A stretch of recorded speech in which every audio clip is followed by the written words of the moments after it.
My name is Alan Walker and I'm Director of the New Dynamics of Aging Research Programme. And the NDA research programme is the largest programme of its kind that's ever been mounted in the UK.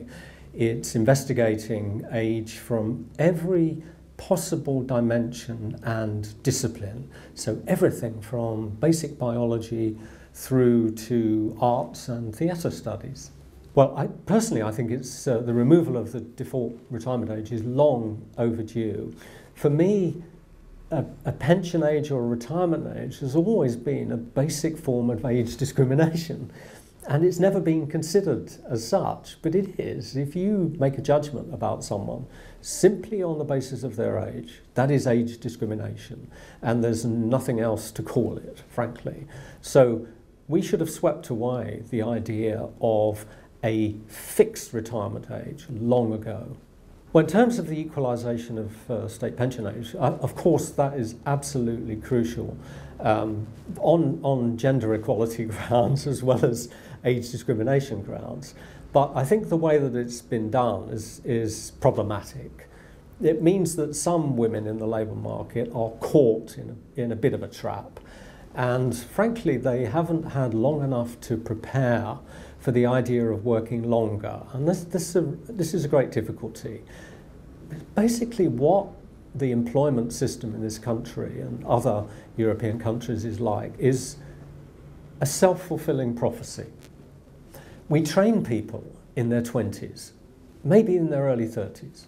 They get nothing else until they get to their 50s. And then employers tell them that they lack skills to work longer. So it's a self-fulfilling prophecy. If you then force people to work when they've got no support, they've got no training, and actually they feel that they're not worth something in the labour market, then that makes life very difficult. What it means is that people get depressed, basically. They get depressed about having to work longer when they feel that they're not valued in their job just because of a shift in the state pension age. And I think that could have been done in a more sensitive way. What can we do about age discrimination? Well, I think there are a large number of things we can do. We have to enforce the legislation in a much more strict way than is being done at the moment. We have to educate employers about age discrimination and how ageism can be transmitted by the simplest terms. Just the way we refer to people or the way we refer to a certain type of person in terms of energy, which implies that that's got to be a younger person, as if an older person can't have any energy whatsoever. We've also got to educate the trade unions. We've got to educate older workers themselves to counteract those stereotypes and to react to the changing skills and their changing abilities over the working life to try to make sure that they remain healthy, they remain active, and they take up every training opportunity possible.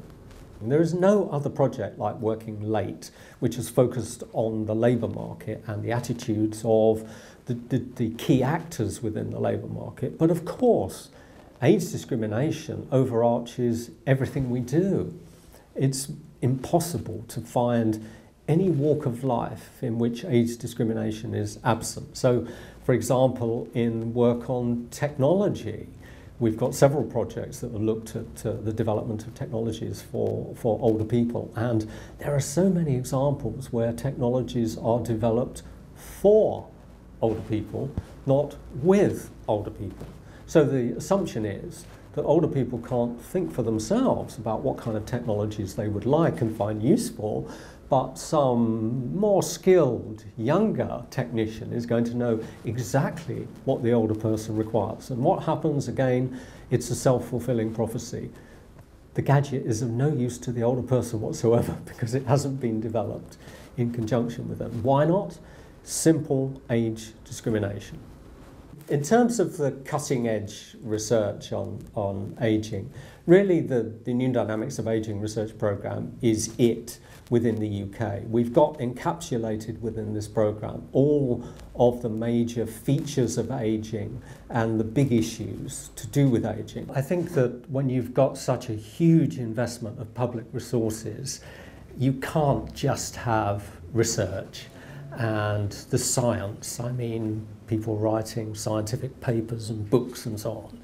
You've really got to make an impact on society. So it's a research question, and then a critical issue, how you translate the research into practical action that will change something. And for me, that's the most pressing need. That's the cutting edge of aging research. To understand the aging process, you've got to have a mixture of skills and disciplinary perspectives, and that really is the future.